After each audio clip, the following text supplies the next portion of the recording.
اعوذ باللہ من الشیطان الرجیم بسم اللہ الرحمن الرحیم۔ تمام ناظرین و سامعین کو السلام علیکم ورحمۃ اللہ وبرکاتہ۔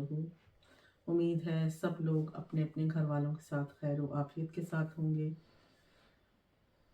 میں ایک بار پھر رخسانہ عالم حضور سیدی شیخ الاسلام کی کتاب حضور نبی اکرم صلی اللہ علیہ وسلم کا پیکر جمال، اس کا ایک موضوع حضور اکرم صلی اللہ علیہ وسلم کے رخسار مبارک کے بارے میں بات کروں گی۔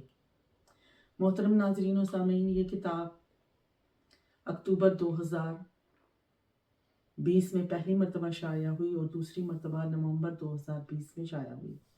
یہ 119 صفحات پر مشتمل کتاب ہے۔ محترم ناظرین و سامعین، اس کتاب کا جو موضوع میں نے انتخاب کیا ہے، اس کی مناسبت سے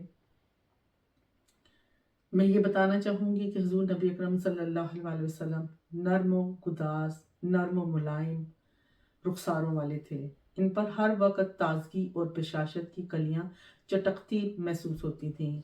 آپ صلی اللہ علیہ وسلم کے رخسار مبارک نہ بہت ابھرے ہوئے تھے اور نہ ہی بہت دھنسے ہوئے تھے، کمال اعتدال اور جمال توازن کا شاہکار تھے۔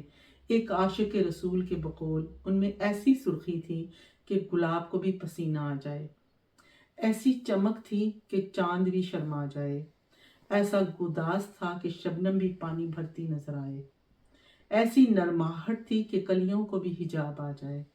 صحابہ اکرام کی نگاہیں جب آپ صلی اللہ علیہ وسلم کے پرکشش سرخ و سفید رخساروں کی زیارت کرتی تو ان کی شگفتگی لائق رشک حد تک بڑھ جاتی۔